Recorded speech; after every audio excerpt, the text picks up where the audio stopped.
साथ साथ डांस करना है। आइए एक आदमी से डांस करेंगे। आइए के चुपे चोरी से शादी रचाई पंडित बुलाई विकासी से अब सन्या डराई बड़ा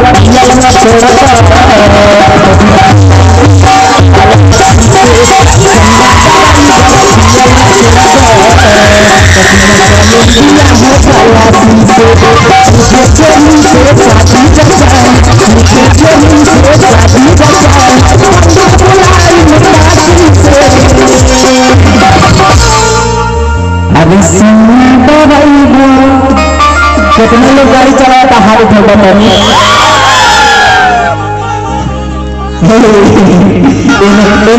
लेके चला सब खाली रोटी चलाता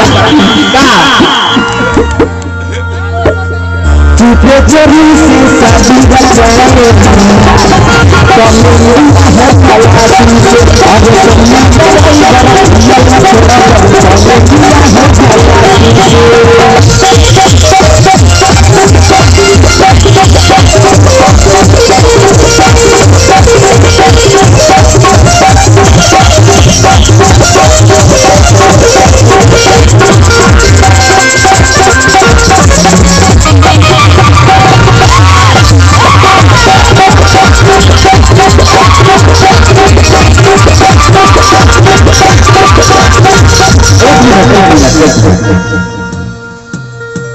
सब हिंदी हो या भोजपुरी हो या मलयालम साउथ कोई भी भाषा हो सब में सब एक दूसरे का डांस कॉपी भी करते हैं। तो हमको भी लगता होगा कि सारी का कॉपी कर रहे हैं, ऐसा नहीं है। हर कोई डांस किसी का कॉपी नहीं होता है। तो आइए बताते हैं एक बार ऐसे कीजिए, इसको ऐसे रखना है, ऐसे ऐसे करना है, बस इसको घुमाना है ऐसे। तो कन्या बड़ा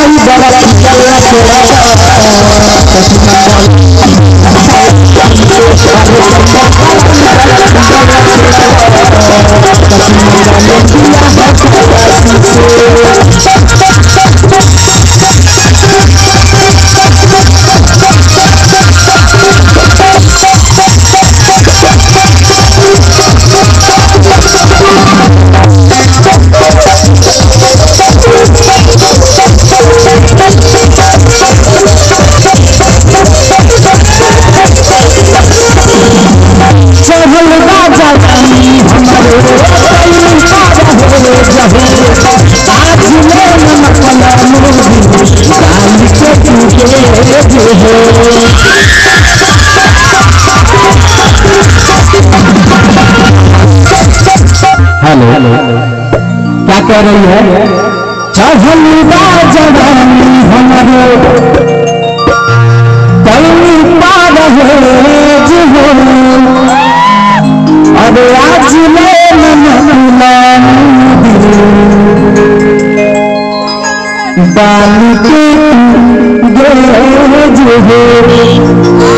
चलिए इनाम के तौर पर जितेंद्र जी और केश कुमार मेहता जी 100 रुपये का पुरस्कार दिए हैं। बहुत बहुत धन्यवाद। खुद जियत रहो, नाम करत रहो।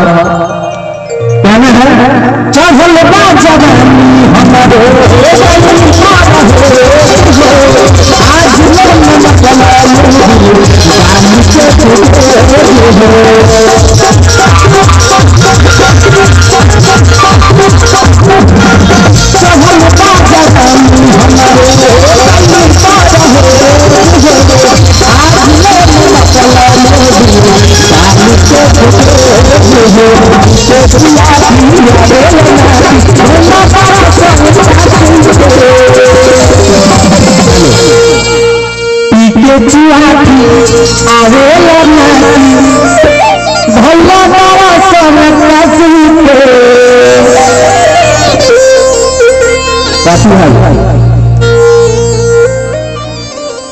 चलिए इनाम के तौर पर बसंत दास मुखिया जी आपको बहुत बहुत धन्यवाद।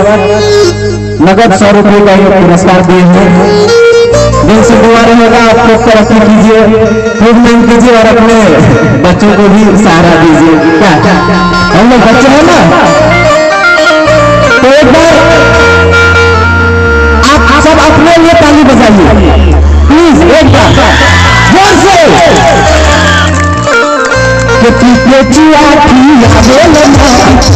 जुआ पिया हेला बड़ा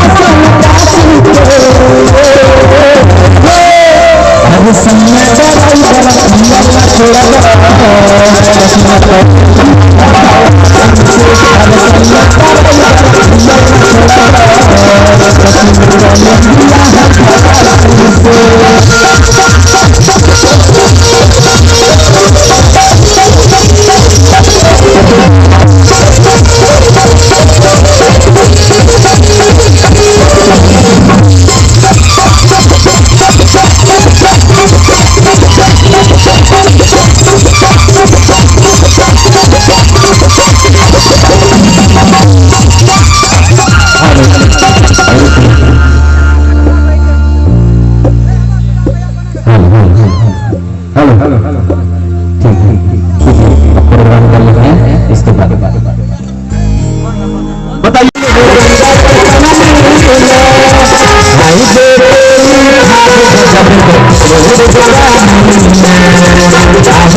वो गाना है मेरा बहुत पहले का, बहुत बजा है, किसी किसी को याद नहीं होगा। गाना ऐसे है, सरकार के दी हम साइकिल में रहा भी चाहते गाड़ी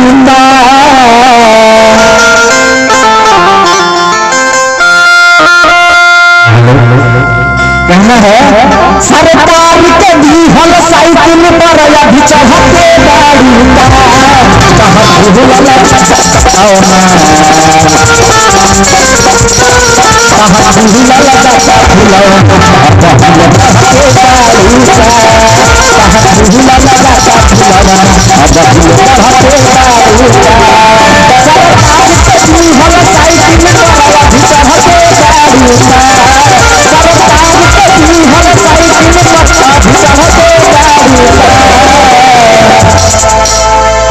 लौना के नाम लगा कितना ज्यादा गाल पर खुल जाता है ना। आदमी का तहत भूला जाता भूला जाता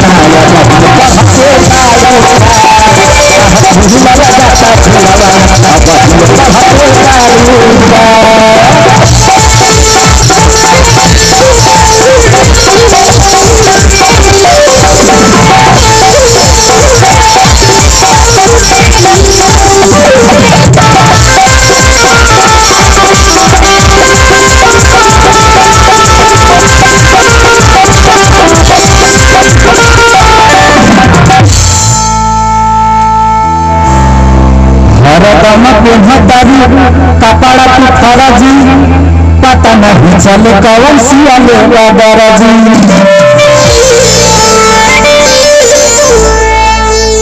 क्या कीजिएगा, इस जमाना कैसा है समझ नहीं आता, हर बात लड़कियों का मिस्टेक होता है। आप लोग भाग्यशाली है, बहुत बहुत लोग किस्मत वाली, सही कह रहे हैं। लड़का लोग को बिना में नहीं आता है, खाली उठ पटाई में नाम आएगा। अप्सरा का नाम लेकर लड़की का आएगा, कभी बोलता है लड़का का नाम जो अप्सरा, मतलब बहुत ही ऊंचे दर्जे नाम नहीं आता है। खेती जाने में दिक्कत है ना जिंदगी का कीजिएगा। हर दम को हजारी कपड़ा की फरा भी पता नहीं कौन सिया लेगा दरजी। हर दम को हजारी कपड़ा की फरा भी पता नहीं कौन सिया लेगा दरजी। वही बना सब के भाइयों ने भला के गाड़ी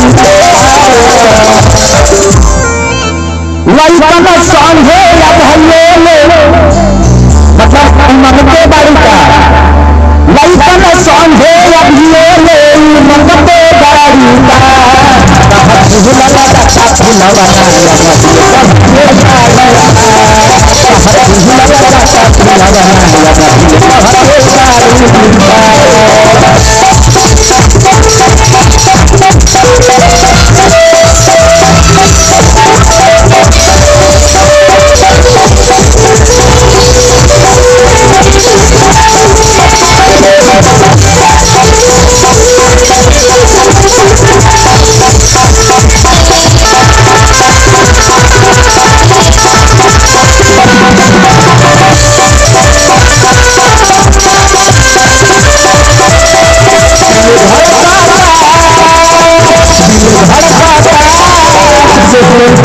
प्यार में केहू के प्यार में मस्त रहता मस्ती में दिल बैठल प्यार के बस्ती में धरा नहीं राहे में इंतजार में। लाशरम नहीं कीजिएगा, किसका किसका दिल धड़कता है? वैसे तो हमेशा हाथ बीट चलता रहता है, दिल किसका धड़कता है? सबका। एक बार जोर से ताली बजाइए तो 12 बज गया, इसलिए 12 बज रहा है आप लोग का। जोर से बजाइए, इधर नहीं बज रहा है। क्या हुआ? हाथ खोलिए। देखिए ताली बजाने से क्या होता है, ठंडी लगा रहेगा ना तो वो फट जाएगा। दिल धड़कता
बिहार में हिलला बाटे मामा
इतना बदनाम हो गया कि पुलिस दरोगा सर पीछे पड़ा हुआ।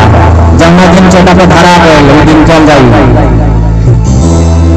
तोरा खातिर लड़का लोग इतना कुर्बानी देता है। सोचो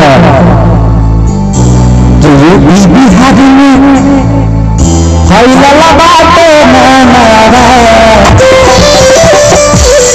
जात पात के मगर ज्यादा चलेगा तो थोड़ा सा लेके विराम कर दो। ठीक है, सुनाता है हाजी के हिलला बाटे नाना अरे यादव जी के हिलला बाटे नाना ये गर्मी तोहार बिहार में हिलला बाटे नाना ये छौरी तोहार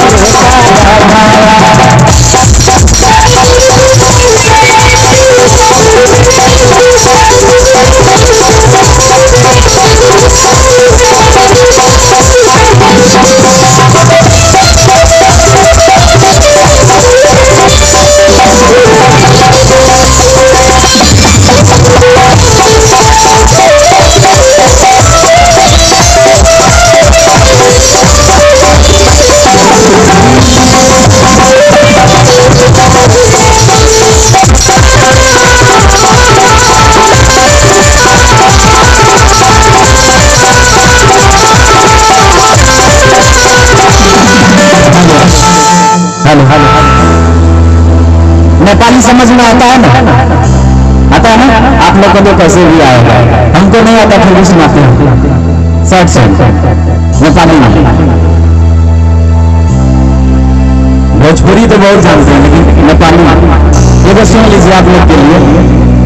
इधर का जो भी है बहुत ज्यादातर लोग नेपाल के साइड में रहते हैं तो सब जानते हैं सुनते हैं, ठीक है।